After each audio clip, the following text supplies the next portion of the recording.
Sir வணக்கம், welcome to சதா garden. இன்றைக்கி இந்த சப்போட்டா மரத்தை பார்க்குறோம். எவ்வளோ செழிப்பாக இருக்குன்னு பாருங்கள். சப்போட்டாவில் காய்கறிலாம் வந்திருக்கு பாருங்கள்.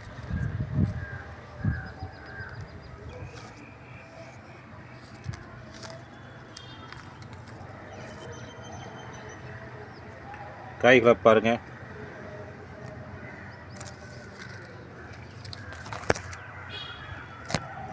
எவ்வளோ அழகாக காய்கள்லாம் வந்திருக்குன்னு பாருங்கள். இங்கேயும் பாருங்கள்.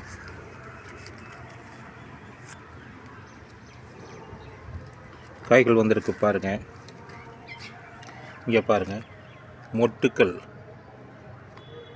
எப்படி இருக்குன்னு பாருங்கள். செடி ஃபுல்லாக காய்களாக இருக்குது. இங்கேயும் பாருங்கள். இப்போ இதுக்கெல்லாம் காரணம் நம்ம பயன்படுத்துகிற உரங்கள், ஆர்கானிக் ஃபெர்டிலைசர், ஆர்கானிக் இன்செக்டிசைடு. இது மாதிரி பயன்படுத்தும் பொழுது நம்ம செடிகள் சிறப்பாக வளரும். எப்படி இருக்குன்னு பாருங்கள்.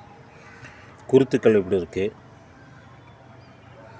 காய்கள்லாம் எப்படி வந்திருக்குன்னு பாருங்கள்.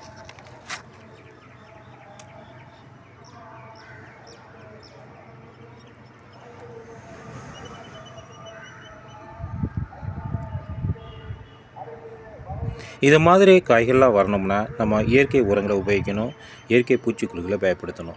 இன்றைக்கி நம்ம என்ன பண்ண போகிறோம் அப்படின்னா, உங்களுக்கு தெரிஞ்ச ஒரு இயற்கை உரத்தை பற்றி தான் பேச போகிறோம். அதுதாங்க வாழைப்பூ. வாழைப்பூவை வச்சு நம்ம இன்றைக்கி ஒரு சிறப்பான ஒரு ஃபெர்டிலைஸ் தயாரிக்க போகிறோம். அது எப்படி தயாரிக்க போகிறோங்கிறத வாங்க பார்ப்போம். ஹலோ, இங்கே பாருங்கள். இப்போ வீட்டுக்கு தேவையான எடுத்தது போக இது கழிவுகளாக இருக்குது. இது என்ன பண்ண போகிறோம்னா கட் பண்ண போகிறோம். இதை எப்படி கட் பண்ண போகிறோங்கிறத பாருங்கள்.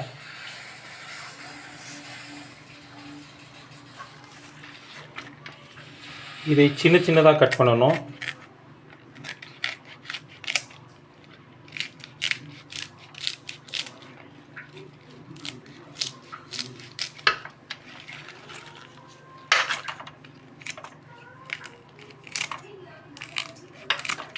இது மாதிரி சின்ன சின்னதாக கட் பண்ணால் தான் அது கரையும், இல்லைன்னா கரையாது. இதில் பொட்டாசியம் சத்து, கால்சியம், மெக்னீஷியம்லாம் இருக்குது. இதை அப்படியே கட் பண்ணி நம்ம அந்த பாட்டிலில் போட போகிறோம்.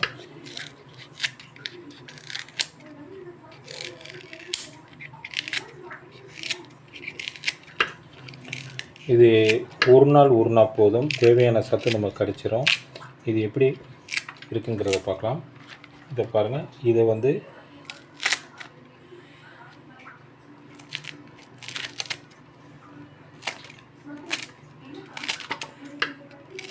இந்த சின்ன சின்னதாக கட்டிடுங்க.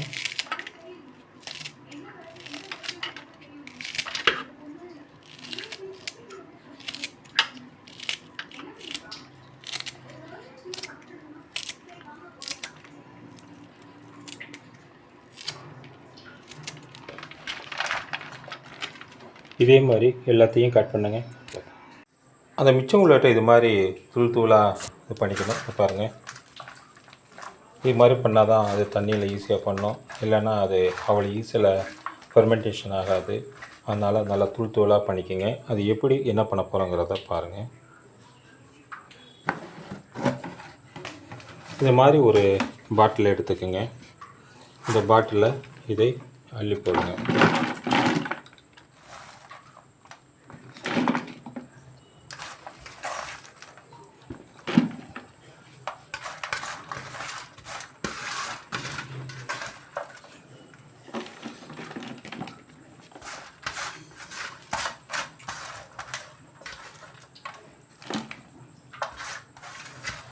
இந்த பாட்டில் அது வரைக்கும் அள்ளி போட்டு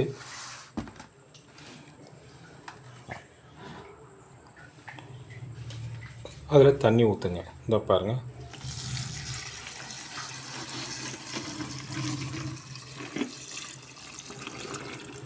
தண்ணி பத்தலை, இன்னும் கொஞ்சம் ஊற்றணும். கொண்டு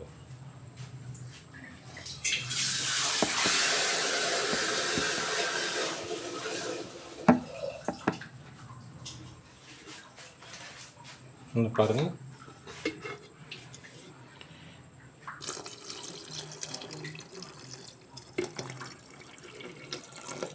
இதை ஊற்றி வச்சுருங்க. நல்லா பாருங்கள், நல்லா கலக்கி விட்டுருங்க. இது பொட்டாசியம், கால்சியம், மெக்னீசியம் உள்ளது. என்பிகேன்னு அழைக்கப்படுகின்ற நைட்ரஜன், பொட்டாசியம், பாஸ்பரஸ் இதில் இருக்குது. இது செடிக்கு ரொம்ப தேவையான சத்து. இதை அப்படியே மூடி வச்சுருங்க. இதில் எதுவுமே இருக்கக்கூடாது. மூடி வச்சுருங்க. மூடி கலக்கி வச்சுருங்க. ஒரு நாள் வைங்க, அதுக்கடுத்து உபயோகிங்க. இது 3 நாள் வரைக்கும் உபயோகித்தாலும் சத்து கூட தான் வரும், குறையாது. ஆனால் வாடை வர ஆரம்பிச்சிடும். அந்த வாடை தாங்க முடியாது. அதனால் 3 நாளுக்கு மேலே இதை வைக்க வேண்டாம். 3 நாளுக்குள்ளே இது உபயோகிக்க பாருங்கள். அது நாளைக்கு இது என்ன ஆகுதுங்கிறத பார்ப்போம். சார், இப்போ பாருங்கள், ஒரு நாள் ஆயிடுச்சு. எப்படி நொதிச்சிருக்குங்கிறத பாருங்கள்.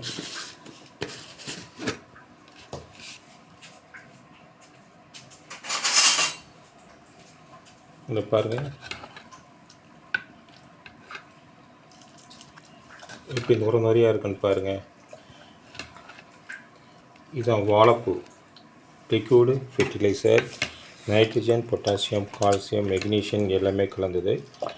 இதை வடிகட்டி ஸ்ப்ரேயரில் ஊற்றி 1க்கு 2ங்கிற விதத்தில் தண்ணியை கலந்து செடிக்கு அடிக்கலாம். இதை அப்படியே செடிக்கு ஊற்றி 1க்கு 10ங்கிற விதத்தில் ஒவ்வொரு செடிக்கு ஊற்றி விடலாம். ஒவ்வொரு செடி ஊற்றும்போது இது பொட்டாசியம் சத்து வந்துடும்.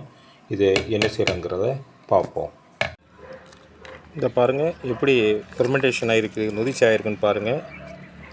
இதை ஸ்ப்ரேயருக்காண்டி ஃபில்டர் பண்ணி எடுத்துக்க போகிறோம்.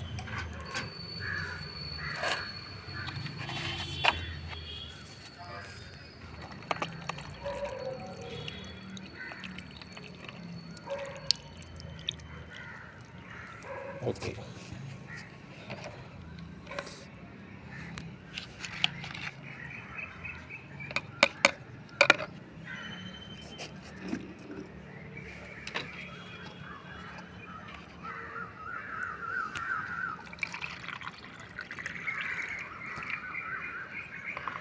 ஒரு டம்ளர் எடுத்துக்கிறோம். இதில் ஊற்றுறோம் பாருங்கள். இதில் ஏற்கனவே 1 லிட்டர் தண்ணி இருக்குது. அதில் மிக்ஸ் பண்ணுறோம்.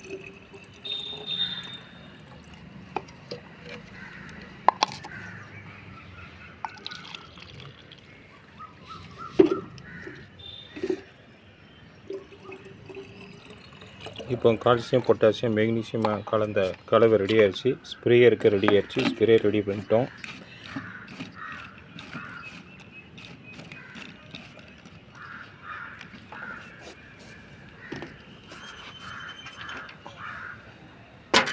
அடுத்து பாருங்கள், தண்ணியை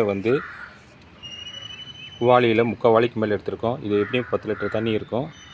அதில் இந்த மிச்சமான இதையும் ஊற்றுறோம். இப்போ இதில் ஊற்றும்போது நம்ம ஃபில்டர் பண்ண தேவையில்லை. இருக்கிறத அப்படியே ஊற்ற வேண்டியது தான். இந்த பாருங்கள்,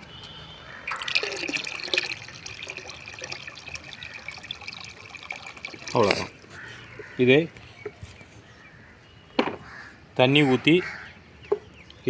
ஊற்றி லாக் பண்ணி வச்சிடலாம். இது கொஞ்சம் தண்ணி ஊற்றி லாக் பண்ணி வச்சிட்டோம்னா நம்ம நாளை மறுநாள் பயன்படுத்திக்கலாம்.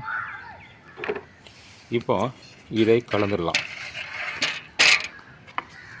தண்ணி எப்படி இருக்குன்னு பாருங்கள். கால்சியம், பொட்டாசியம், மெக்னீசியம் நிறைஞ்ச வாழைப்பூ லிக்விட் ஃபெர்டிலைசர். இப்போ செடிக்கு எப்படி ஊற்றுறோங்கிறத பாருங்கள். இது ஊற்றுறதுக்கு முன்னாடி காலையில் ஊற்றணும், இல்லைன்னா சாயங்காலம் ஊற்றணும். மண்ணை காஞ்சிருக்கு மாதிரி பார்த்துக்குங்க. அப்போ தான் அது டக்குன்னு எடுக்கும். மண் நல்லா மிருதுவாக இருக்க மாதிரி பாருங்க. செடி சுற்றி ஊற்றி விடுங்க. அந்த வாழைப்பூ இது வந்தாலும் பிரச்சனை இல்லை. அதே மாதிரி இந்த செடியை பாருங்கள், மண்ணை நல்ல மிருதுவாக இருக்க மாதிரி கிண்டி விடுங்க. அப்போ தான் உள்ளே போகும். இந்த பூவை பாருங்கள், தளிர்களை பாருங்கள் எப்படி வந்திருக்குன்னு பாருங்கள். இந்த தளிரை பாருங்கள், இந்த இங்கே தளிரை பாருங்கள், இந்த பூவை பாருங்கள், இந்த இங்கே தளிரை பாருங்கள், இங்கே பாருங்கள். இதுக்கெல்லாம் காரணம் நம்ம பயன்படுத்துகிற இயற்கை உரங்கள். இதுக்கு ஒரு 2 கப்பு ஊற்றி விட்டோம். இந்த செடி அப்போ அதே மாதிரி இதையும் நம்ம மண்ணை நல்லா கிண்டி விடணும். களைகள்லாம் அப்போ தான் போகும். அதிகாலையில் ஊற்றி விடுங்க.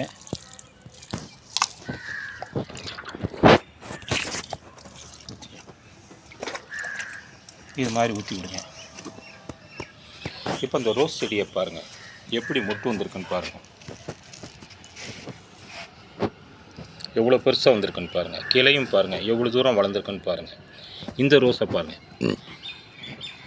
எவ்வளவு அழகாக இருக்குன்னு பாருங்கள். இன்னும் பெருசாக வரும்.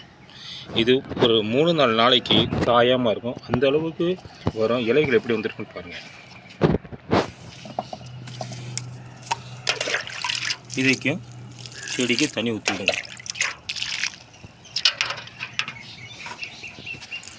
இது வெள்ளை ரோஸு இப்போ தான் தளிர் வந்திருக்கு. குருத்து வந்துகிட்ருக்கு பாருங்கள். இதை இன்னும் மாற்றி வைக்கலை. வெயில் ரொம்ப இருக்கனால மாற்றி வைக்கல. இதை நம்ம மாற்றி வைக்கணும். அதுக்கடுத்து இந்த தக்காளிக்கு ஒரு 2 கப்பு ஊற்றுங்க. அதுக்கு இந்த ரோஸ் பாருங்கள். இந்த ரோஸ்லேயும் துளிர் வந்துட்டுருக்கு. பாருங்க. இதுக்கும்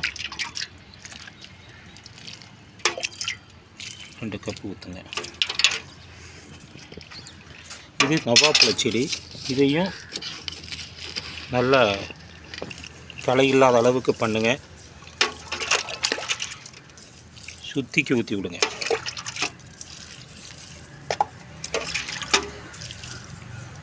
இந்த ரோஸ் செடிக்கும் ஊற்றி விடுங்க. இதே மாதிரி எல்லா செடிக்கும் ஊற்றி விடுங்க. இப்போ ஸ்ப்ரேயர் எப்படி பண்ணுறதுங்கிற பார்ப்போம். இந்த ஸ்ப்ரேயரை பாருங்கள். 1 லிட்டரில் நல்லா கலக்கிட்டோம். இந்த ரோஸ் செடிக்கு எப்படி இருக்கிறேன் பாருங்கள்.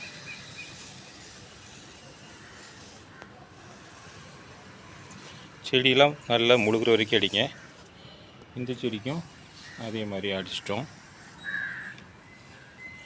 இந்த ரோஸ் செடி பாருங்கள்.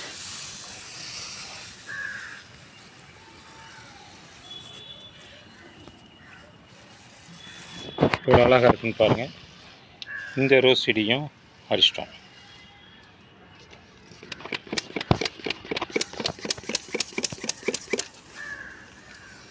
தக்காளி செடி இலை முழுவதும் அடிச்சு விடுங்க. கால்சியம், பொட்டாசியம், மெக்னீஷியம் இப்போ தான் கிடைக்கும். இந்த மிளகாய் செடியை பாருங்கள். இதை அடிச்சிட்டோம்.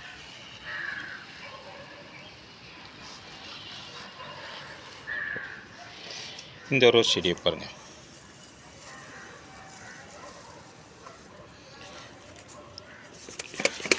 இந்த நவாப்பழ செடியை பாருங்கள் எப்படி வந்திருக்குன்னு பாருங்கள். வாங்கி ஒரு 3 மாதம் தான் ஆகுது. எப்படி வந்துட்டுருக்குன்னு பாருங்கள். இதே மாதிரி இலை முழுவதும் அடிங்க. இதே மாதிரி உங்கள் தோட்டத்தில் உள்ள எல்லா செடியும் ஸ்ப்ரே பண்ணி விடுங்க. ஸ்ப்ரே பண்ணி விட்டால் நமக்கு கால்சியம், பொட்டாசியம், மெக்னீஷியம் கலந்த NPK உரம் கிடச்சிரும். செடிகளும் செழிப்பாக வளரும். இந்த பதிவு உங்களுக்கு பிடிச்சிருந்தா எங்களுக்கு ஒரு லைக் கொடுங்க. சப்ஸ்கிரைப் பண்ணுங்கள், ஷேர் பண்ணுங்கள். சதா கார்டன். தேங்க்யூ.